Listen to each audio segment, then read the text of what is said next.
बिस्मिल्लाहिर्रहमानिर्रहीम। अस्सलाम वालेकुम। Welcome to my channel.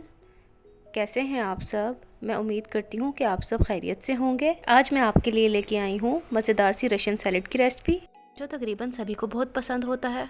ये बहुत ही झटपट बन जाने वाली रेसिपी है, जिसको हम बनाएंगे बहुत थोड़े से इंग्रेडिएंट्स के साथ। तो चलिए आइए अब हम इस रेसिपी को शुरू करते हैं। फर्स्ट स्टेप में हम सैलेड की ड्रेसिंग तैयार करेंगे।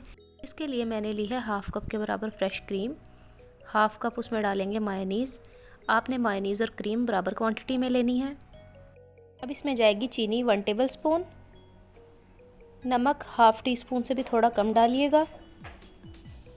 काली मिर्च पिसी हुई हाफ़ टी स्पून के बराबर। अब हम इन तमाम चीज़ों को अच्छे तरीके से मिक्स कर लेंगे। इतना मिक्स करना है कि चीनी अच्छे तरीके से मेल्ट हो जाए। अब इसको हम तकरीबन 15 मिनट के लिए फ्रिज में रख देंगे ताकि अच्छे तरीके से ठंडा हो जाए। अब एक बाउल में हम लेंगे तकरीबन हाफ़ कप के बराबर उबली हुई मैक्रोनी। मिक्स फ्रूट तकरीबन 1 कप के बराबर। मैं टिन वाला यूज़ कर रही हूँ, आप फ्रेश भी यूज़ कर सकते हैं। सेब 2 दरमियाने साइज़ के क्यूब्स में कटे हुए। किशमिश हाफ़ कप के बराबर।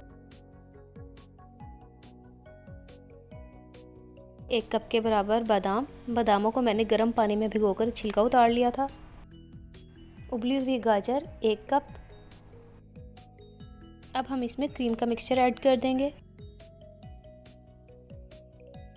क्रीम ऐड करने के बाद इसको हम अच्छे तरीके से मिक्स करेंगे ताकि क्रीम तमाम फ्रूट्स और वेजिटेबल्स पे अच्छे तरीके से कोट हो जाए। तो देखिए हमारा मज़ेदार सा रशियन सैलेड बिल्कुल तैयार है। सैलेड को आप अपनी पसंद के ड्राई फ्रूट्स और फ्रूट्स के साथ गार्निश करके ठंडा सर्व करिएगा।